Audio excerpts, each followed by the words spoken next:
That wouldn't have been good. No. All right, closing out the year 2025 is done. Dad, what an incredible year. It's been quite some time. Epic, man, epic.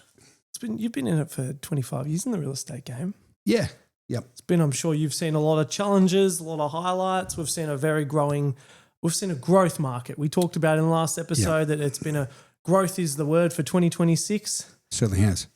What would you say as we look into the year ahead? What would you say what was your biggest highlight for the year? It could be internally, it could be a single sale, it could be the market and what's happening there. What would you say? Look, I would say having we've mastered the art of doing an auction campaign, both as an auctioneer and agent between the two of us. So I think our synergy in the crowd has certainly gone to a different level. I've seen that happen before with people that I've worked with over the years, and the synergy and how things. So are you telling me I'm replaceable? Yes. Very quickly. So it just sounds like you just replaceable. have to. Everyone's replaceable. I'm replaceable. Get me out of here. No, look, I would say just your growth, and even just look, with auctions, sometimes you could be standing there and you're like you're a deer in headlights as a sales agent, bouncing between the buyers, and you're relying heavily on the auctioneer. I think. Can I add to that? I think at the very beginning, when I've worked with you. I'm 29 now. I'm getting old, but when I first jumped out of John Paul College and first year out of school, working with you, alongside you, seeing what the guys did, I was a deer in headlights. Even coming back just before COVID, I didn't have that level of expertise, and probably, that hunting ability where you're bouncing around like a bit of a pinball. You're really understanding that, hey, every dollar that you get is going to matter, and asking the question and just putting yourself out there, having a bit of fun with it, making the buyers feel very comfortable. Yeah. You have an incredible ability, though, to call on very good bids. You also call on the buyers by name, which I think is a huge value add. And I think it's probably the most... It's funny, and look, when people are selling, they will say this, like, my competition they say, we actually remove the person, the emotion and the personality out. We get someone external to come in and do and call the auction. To me, you imbeciles, you're not doing the right thing by your client. If you can call the auction, the buyers by name. I wasn't expecting that. Say it. It's funny. It's a major strength for our clients that see that. And we had a testimonial just the other day by an old school teacher. And he actually said that, it's a showmanship. He called you suave. He called me suave. You would have been I was pretty happy with that, your little ego boost. No, but it was good. Your professionalism, you're a bit humour. You bring your... I take the piss. Like I literally, I don't mind... You take a piss. I take the piss out of myself, man. Yes. That's what I said. I don't... But what I would fair to say, what I love doing is showing that I am vulnerable. Yeah. I am myself. And there's a time and a place where you have to be professional, but then when the buyers can relax and actually feel part of the show, so to speak. It's game time. It's game time. Yeah. The energy's there, the nerves are there, but when you make them at ease, it just makes it so much easier for them to bid and bid with confidence. And you in the crowd reassuring them, pushing, not pushing, but I would say guiding them to say, hey, look, I think you might want to jump in. Let's not sugarcoat it. Obviously, at the end of the day, an auction climate, it's a transparent way of bidding to buy a property. At the end of the day, the one who's holding the last bid is going to either secure the rights to the property or he's going to have negotiation rights. So I think at the end of the day, you do need someone who is there to make sure that the buyer is getting every opportunity to put their hand up and bid. Absolutely. You do see a lot of, there are even some auctioneers I've seen that deter buyers from putting in a bid because they say maybe the wrong thing, they offend that person. And I think if you've got someone on the ground, you make it you make them comfortable, you make them feel good, and you just give them every opportunity to put their best foot forward. And you're very good at that. You're very warm, welcoming, and I think that's what buyers and why the strategy for me. auctions are fantastic. I was very repellent on them back You in my were. younger years. It was funny trying to sell it to you. Was like the vendor that had the worst experience. You're like, nah, don't want to do it.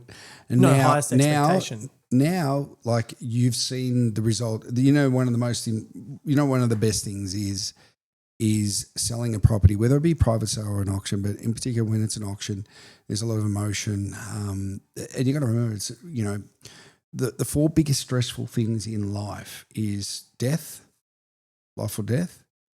A breakup in a marriage, change of job, and moving house. And those stresses the combination can come out on auction day, good and bad. So sometimes you can have a really good experience and then it can be a bad experience, for the owners in that sense. But it's a closing a chapter. But when you're sort of guiding your client step by step through the whole process, it's not a sit and forget. Oh yeah, we'll auction it and we'll see you in 28 days. And you don't hear from the agent. You don't know what the market's saying. You don't know the feedback. You don't know where to be putting the property on the market. There is a set process, and we've been doing this. I know I've been doing this process for a good 20 years, and my clearance rates reflect why we are getting the best out there for our clients. What was, just for the viewers out there that want to know what our auction clearance rate was at Merchant Realty, because the market's hovering just under or just over that 80% to just under year or, week on week? Look, I would say at the moment they're tracking around 65%. Oh, sorry. Yeah, I'm talking about our current. Our current, we're 34 from 35 auctions. So it's bit over 95%. Yeah. And over the course of the years that I've been conducting auctions, there may have been probably, I reckon, a dozen all up where I haven't been able to sell the home. It didn't mean that we didn't achieve results for them in terms of offers on the property. But generally when we go to auction, I'll say, look, when we take a property to auction, we're selling. Yeah, and our owners are ready, set, go. You talk about that, and you say that to a lot of people in a when they get us out to help them with a strategy to sell their place. You'll say an auction's actually just a very good way to put a bit more of a deadline and say, hey, this is when we want it sold. Yep, it's almost a private sale. Oh, correct. Just with an end date and no conditions. So if you've got a buyer that particularly wants to buy the property pre-auction, we can use that as a skill set in our negotiations and say, well, look, for you to take it off the market, the terms and conditions and the price will need to be reflective for them to take it off the market. And that's something that, we've seen it, we've done it this year. It's happening, and then when we go to auction, generally speaking, it's a great, we always do the coffee card. It's a great atmosphere. It's a great atmosphere. Like we said, you can't just create this. You've got to be smiling. You've got to be happy. For me, I say to a client, and getting back to one of the things that I get the most joy from is seeing families, achieve well above their expectations and seeing them. It can be life-changing in a way. It's like winning, first division, second division tats, not winning them, but jackpot, but below that, where they've been able to achieve, a couple of 100,000 over what they anticipated. So to me, that's when you walk in and you're getting bear hugged by the husband, then the wife, the mum, the grandparents. So that would be your biggest highlight for 2025, because you've done 30, like you said, 34 out of 35 campaigns, and we're roughly, I think it was just over 7% over the reserve on average campaign. So it's an extra $72,000 on our medium. Yeah, and that's great. And look, we had two properties where we met the reserve. There was some that I think there was 4 or 5 that passed in at auction, and we sold it directly after. One being a street record. We have had over, I think it was 17 street records. It's 15. We did the numbers. We actually ran it. Was it? No, it's 15. I said 3 last week, so we're going to correct. Okay. It was times by 5. So we actually did. It was 15. We worked it out. We whiteboarded it. 15 street records for the year of 2025. So it's been an absolute. The market's been great. It's been great. The processes and also the faith with the clients and the trust and the ability for us to educate them around that. I think it's a two-way street, Josh. Like the best clients we have had have actually said, we trust you. Put whatever you believe's the best to do, go and do it.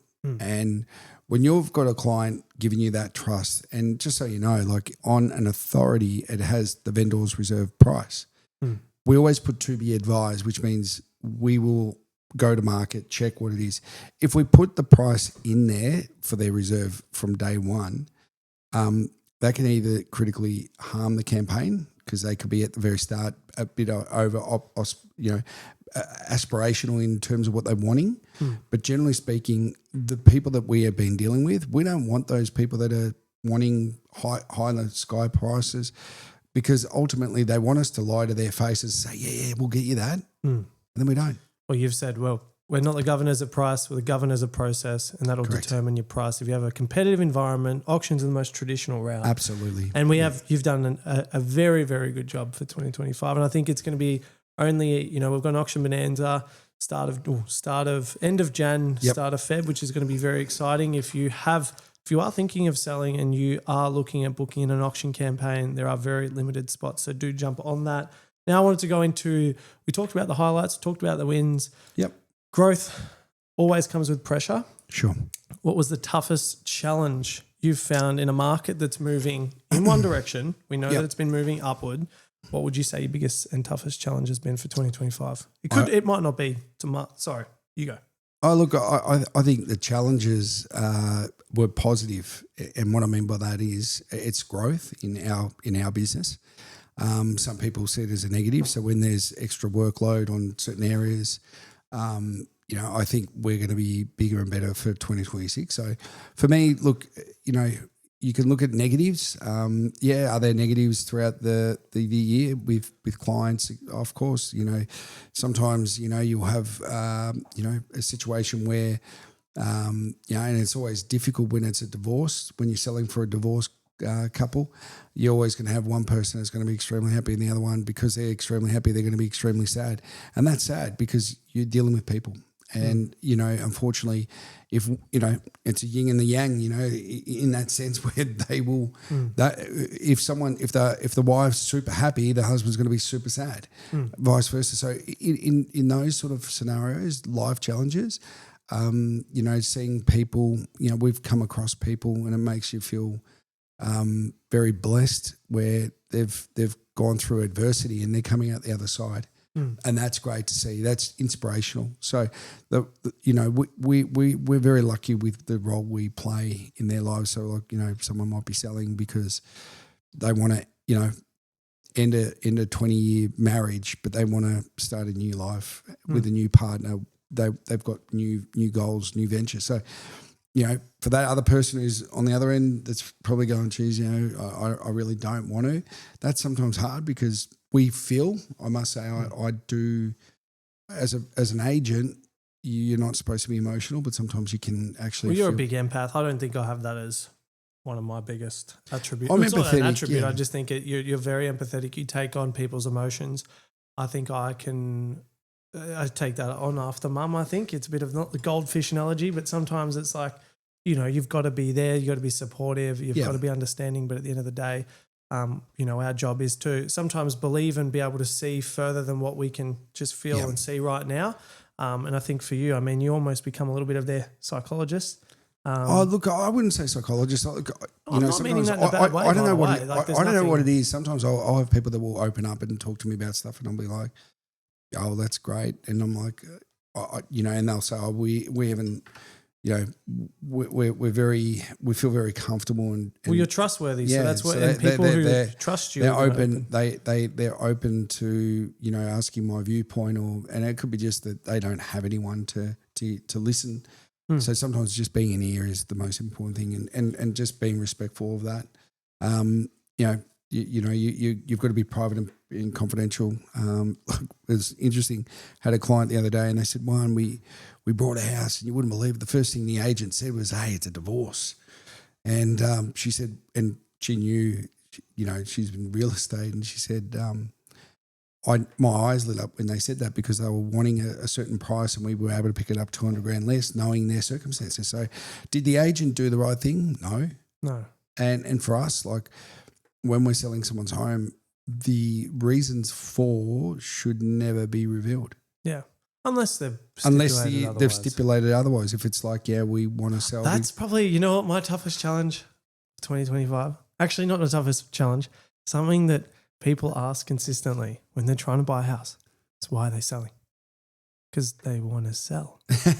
Like, guys, what are we doing here? Like, let's be real. Like, at the end of the day, why are you buying? Yeah. Do we flip that back? So why are you buying? Where are you buying? You know what I mean? Like, it's such a it's a loaded question. It's a loaded question. Look, and fair enough, they've got every right to. I think sometimes, the majority of times, people are selling for the right reason. So, legally, if someone was to die in a property, you must declare it, and that's something that you need to be doing. The reason why people say, "Oh, why are they selling?" Well, that's because there's 20 other people around them. But this sounds weird. If you've got a good agent on your team, regardless of the reasons as to why that owner is selling, if they're handling the process very efficiently and effectively, the reasons as to why they're selling should not matter if that campaign's been run successfully from the start. Does that make sense? Yeah. Like if you put it on and then obviously you go, it's a divorce, and you've got even if you had 30 people at that open, like what are they going to try and haggle you? They straight away they go, this is an elevator listing, and what I mean by that is whatever the price is it's going to come down because and it's time and money. We'll just wear them down. But like you said, it comes down to having that correct agent on the door. Having the right agent, how are they going to protect your price? Commission, we talk about commission, some agents will come out and say, we'll do it for anything. And I'm like, well, if they're willing to do it for anything, what are they going to do for your home? If they don't value themselves, like I've spent 25 years in the game, 24 years in the game. I know what goes on. Don't compare me to someone who's just come out of, there's a big difference between what I can offer and my team, more importantly, what my team, myself, the experience, the knowledge, the wisdom over, if you want to give it to someone, it's an old saying, you get what you pay for. And sometimes that is so true and reflective. Now, we had a few questions from the viewers. Yep. I had one specifically that I really wanted to talk about. It was around the market and the heat in the market right now because there's it's very competitive. We've had it across all our campaigns. For every property we sell, we have 3 leftover buyers. That's been across the board. So it's been a very, very, very competitive. So with the heat, the momentum we've been seeing right now, what's the biggest mistake that a seller can make in this market? Not going to market. Explain that. It's great. I like it. It's really good. We get it often. Oh, we're thinking of selling, but we want it off market. Okay, we'll bring you 3 buyers. If you have a range of say 950 to 1025, private sale, you get an offer at say 10, 1010, subject to building and pest. Building and pest falls over. Then all of a sudden you got to do the campaign. People will walk away. So to me, when you have an experienced agent that knows that return on investment, if you invest in your styling, your marketing, you're going to and invest in and back yourself in, you're going to get more money for yourself. Otherwise, you can leave money on the table. And between anyone, just for the viewers out there, Frankston and Frankston South, what does a rough campaign do on a minimum basis and then on a maximum basis? What's the amount of money that they're going to be spending on a minimum to maximum if they're advertising without styling? Let's not factor in styling, but just to get visibility on their property. Very basic. So we're talking just a stock board. Realestate.com is a big chunk of that. In suburbs such as 3199, Frankston, the difference between Frankston listing and Frankston South, there is a difference. But just a ballpark. By the time you go on a couple of websites, you get the photos, your floor plan, very basic board at the front, 6x4. You're talking a bit over $4,500 thereabouts. And to increase that, and that's where some people go, we want to cut corners on the marketing. I'm like, well, if I had a really good scenario where a chef, and I knew that they made really good cakes, and he said, I don't want this, and this. I want you to deduct it. I don't want you to do it. I don't believe in videos and this and this. And I said, well, look, you know what? The result that we got down the road, everything that we have shown you, they did. It's a proven method. It's a proven method. We priced it exceptionally well where the market saw value. We had great marketing. We had we could see where things were going. And I was just said to him, I said, hey, you're a chef. You bake cakes, etc. Imagine if I told you, I want that same cake that you made my mate, but I want you to take this less flour here. I want you to do this. Do you reckon it's going to turn out the same? He said, no. I said, well, there you go. No different, same principle, no different. So let's stick to what the professionals and what we know best. We only advise you what's best for you. Well, look, and the great thing is you've got realestate.com.au came out with Campaign Agent. Yeah. And they're enabling people to actually access funds. Yeah. And it's on a loan perspective, but it's, at the end of once you sell, if you've got confidence and you're realistic with what you want to sell, like you said, if you're not going to market, you're missing so many eyeballs and so many foot traffic. I think, and a great exercise and one thing we're actually going to do is go through all of our campaigns for 2025, look at how many buyers we actually met per property campaign, work out an average and come back to you guys, because I think that's a great start, a really important thing. Because if I took just took buyers that were ready to go, like I said, we had 3 left over for every property we sold. Just those 3 last week's auction, this time last week, we had an auction and there was 3 registered bidders and we actually had 5 people bid. Yep. And 1 didn't. So there was 6. So what sometimes the buyers are going to say, oh yeah, we're not bidding, but come auction day. There's actually 2 that didn't end up bidding. Oh, 2. So it was 7 in the end. Wow, there you go. So once again, those buyers have come to us, they're saying, look, we'd ideally like to get something off market. I asked the question, why? Oh, it's cheaper. Okay. Yeah. Sure. Do we get cheaper properties? I don't think we do. I think our value is in value adding to our clients. I think we have a very, very good process, and that's why we are at a higher median across both Frankston and Frankston South when we sell. So, well, the statistics actually point that as well. Yep. I want to talk about, so with the heat in the market, what can a buyer do to feel like they're going to win that property without feeling like they're overpaying? Because right now we're seeing quote guides get exceeded consistently. So when a property goes on and it's $1 million to 1.1, it's, achieving north of that. And buyers already have that in their mind. They're thinking, gee, if that property's on, it's going to go for north of it, because the market is so competitive. At the properties that are very, very sellable and very popular, they're exceeding expectations. So they set the benchmark on what a buyer's going to think. So what do you think if you're a buyer? Yep.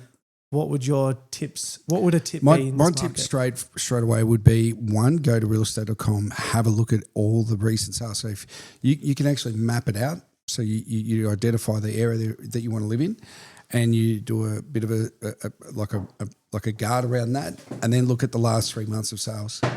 Then go through each and every property and look at it. If you haven't been through that property, go online, have a look at the video. Usually most content is there. If there's a sale that was a lot less, call that agent. Just say, excuse me, we're in the marketplace. And you know what? If they're a smart agent, they go, oh, you're in the marketplace to buy? Yeah, look, give me your details. We'll service you and we'll get you through some of our new listings coming to market. But you need to be the pro on knowing what's in your market and what has sold. And then even if you want to go back further, go back 6 months. Pretty much every sale. But I'm not that great with realestate.com, Dad. I'm just horrible. Imagine that if you're older. No, I'm saying if you're older, well then you would say, well look, there are options. You can pay someone to advocate for you, which if you were to do that, the percentage of the purchase price is going to be deemed at 2%, and there's an upfront fee, etc. Also suggest, get on the phone, call the agents that you do see on that list and say, absolutely. Hey, if there's anything that does come on, can you just give me a call? Well, let me know. That's where I was leading to, because generally speaking, properties that we have will get called in afterwards. So we get a lot of repeat business. We get a lot of people that refer to us. We get a lot of business that when we sell a property and we get a great result, we get called in. Yeah. And that's a testament there. And they'll say, look, we saw the result. We couldn't believe it. How did you do it? We want to engage you as your agent. We're not talking about, I was talking about buyers. But anyway, that aside, yes, that helps. We will go and appraise. We might say, look, they're 3-4 months off.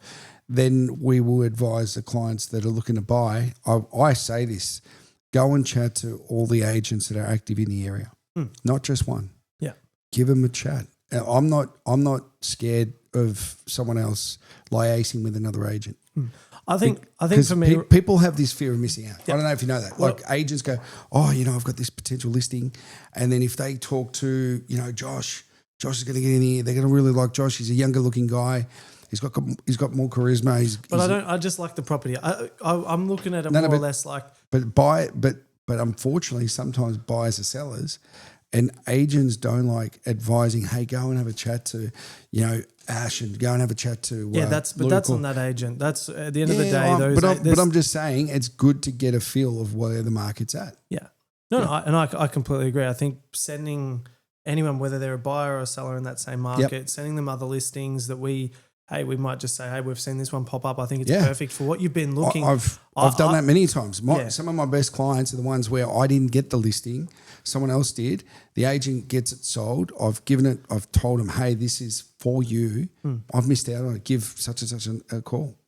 And even though I'm of course pissed off that I didn't get the listing, could be 5 seconds. You got to be a bit goldfish mentality, and you go, you know what, it is what it is, and you move on. I think but you pass that information on to the buyer. Can I inject and say a little bit? I think if you're a buyer in the market with where it's at, I would be, if you're bidding in an auction, be strong with your bid. Absolutely. Don't be holding back. Be strong, be confident in knowing, and let everyone know that's at that auction that you're there to bid and buy it. I think there's a lot of people that will start low and it actually activates all the other bidders, which creates this ambience of just a bidding school. And it's like, if you came in and just bidded strong, know your budget, have a little bit of lee room. And then I think on a private sale perspective, unless it's a best and final process, put your best and final foot forward.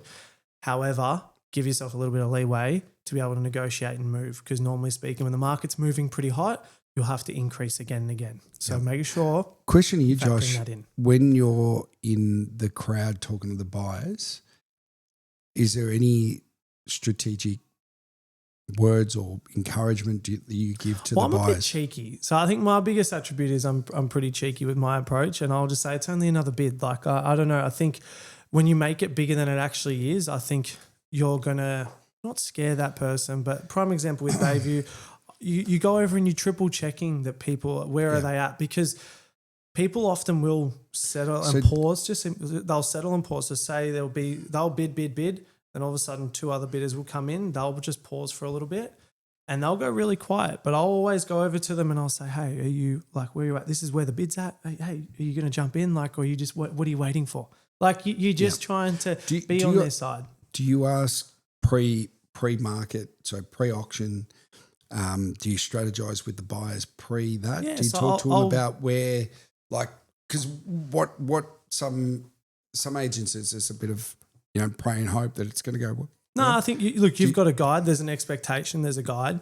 And if you've got a realistic seller, you give a lot of confidence to that buyer that, hey, you got to be there on the day. Yeah. If that guide's there and the seller's inside the guide, you've gotten a nice little phone call. You've got to be, give them that, reassure them that if they're there on the day, the property is going to be selling. If they're not, so get there.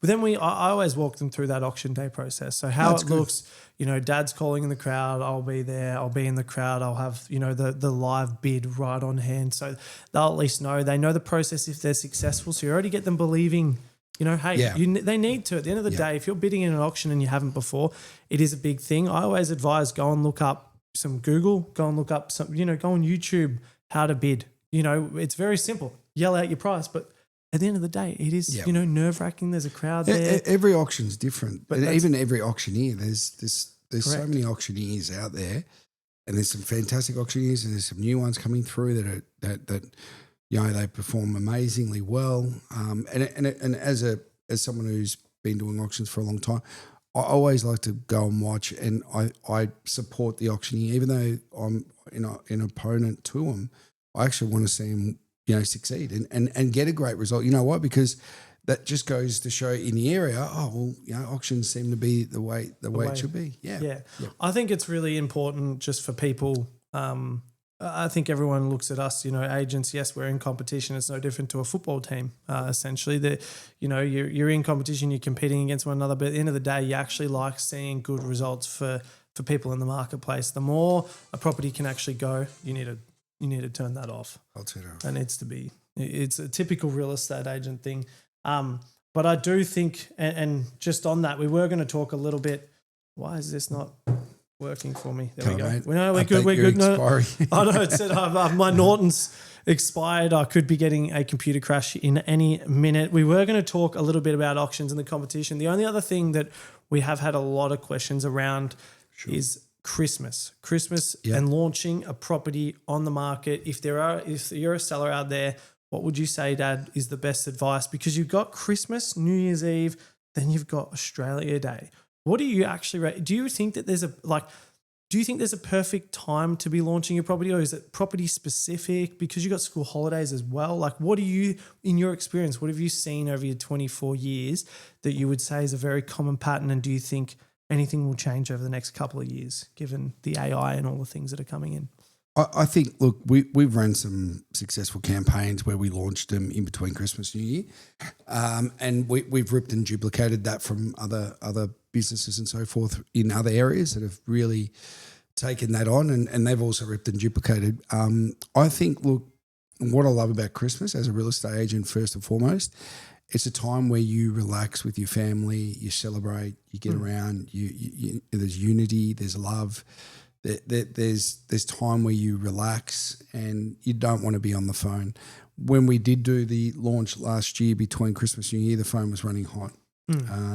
Did you get much of a break? Probably not. Like, you were on the phone, you're having to walk away, you had to get back to inquiries, et cetera, et cetera. With the way AI is going, like, you can automate stuff now where a text message can get back and say, "Hi, Juan, thank you for your inquiry. We'll get back to you. Please see this, blah, blah, blah, blah." You know, there are automations, but I think over the Christmas break, there is a lot more eyeballs because most people, they've got their devices, they're looking. If they're feeling a little bit uncomfortable at the family table or they're sitting on the couch, feeling a bit sorry with the amount of food that they've eaten, they might scroll through realestate.com and see some properties and start inquiring. So there's a lot of people that are going to be doing and they will be transacting in this period. We always find before Christmas, there's deals where you go, oh, they're not going to sell, and then all of a sudden, bang, properties that were hard to sell. People are like, you know what, let's get this done. Well, they want a bit more. I think we all know certainty and uncertainty. They're two human big drivers. If you follow Tony Robbins, he talks big. They're your two biggest core drivers. You do have another four, but and if you don't have that certainty by Christmas, there's not many properties on the market right now that are coming on, and nor should there be. No one's going to launch this side of the week, just given how close we are out from Christmas. And I think it'd be very weird to see someone launch a property and open it and then hope to close it on Christmas. It doesn't happen. Because you can't, because the banks can't. And the brokers. Pre-internet, you were able to put it on, you put the boards up, you'd be talking to buyers in between Christmas and New Year. Now it's more of a race. You don't want any interruptions. As we know, speed kills, whether it's slow or fast, but you need momentum. Yeah. And when you have good momentum in a campaign, 3 to 4 weeks, you want it uninterrupted. So that's where most campaigns will be, a lot of suppliers as well. We've got a lot of people that have done all their photos and so forth before.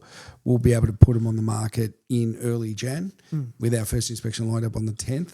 We've got some pretty good properties. Yeah, we've got some really good properties coming on, which is great. So we'll start January excited, some new blood, it's exciting. There's a weird way to explain some new listings coming to market.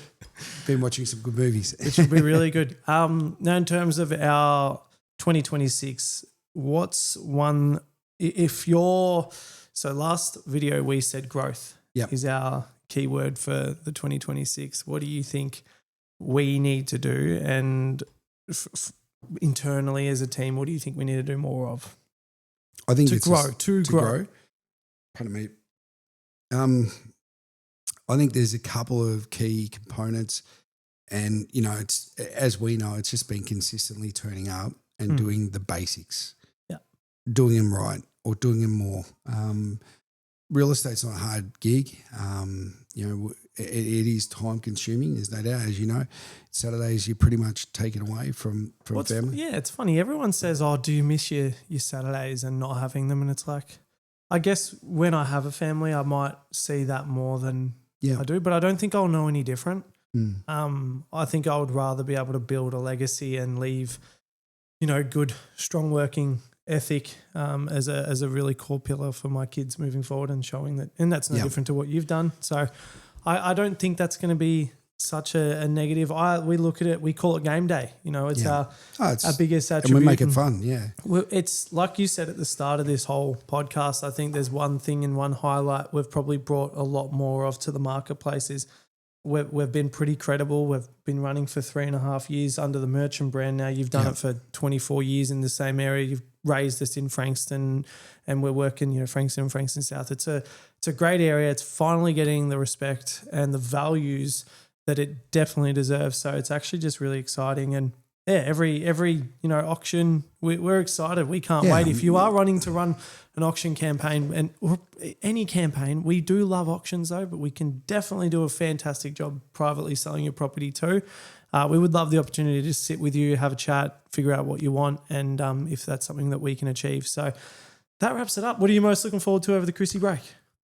Time with the family, just chill. I love Christmas. There's the movie-thon where we go through all the Christmas movies leading up to Christmas. What's your favourite? It's the go-to Christmas movie. It's got to be Home Alone. I love Home Alone. Mine's Elf. I've watched it 3 times already. Elf was a close second. Even the old Bruce Willis movies. Or Die Hard. Die Hard, yeah. Well, the first one's Christmas. Oh no, it actually is a Christmas movie. Christmas movie. So, so there's some really good. I love nothing better than just chilling. No, and people are very respectful over that time period as well. So, in real estate, we don't get too much time off the phone or the internet. We're very accessible, but over that Christmas period, people are very respectful, and Easter is the same. It'd be good to see a lot more love in the world after what's occurred at Bondi Beach, and we feel for all those families affected, and absolutely just not what you want to see in this world at this time. I think there's a lot of angry. Yeah, look at and that's the thing. Like prayers and condolences go out to the Jewish community that were there, but also the people that were unfortunately traumatically affected by and impacted by what occurred. I think we have to look at it and look at the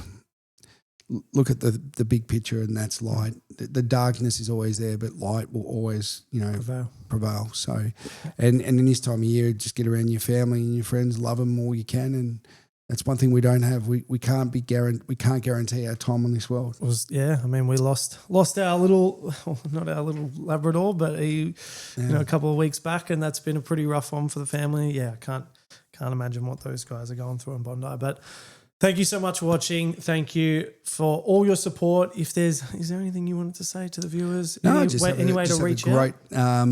All I would say is have a great Christmas, Happy New Year. May 2026 bring you lots of prosperous, be a prosperous and when he says time. Big words, it's the funniest thing. He's good with numbers. I don't know about his. But no, have a fantastic 2026 with family, friends, and I'm sure we'll see you in the new year. And we're looking forward to really taking shape of what our health. I know for me, health's a big thing, and also leaving a good in the community, really pushing hard and doing the right things there as well. So it's really good. Well, it's going to be an exciting 26. If you are selling or buying, please reach out to myself or Dad, or as everyone would know you, Juan Merchant in the community. So thank you so much for watching. We'll see you in the next one, guys. Cheers.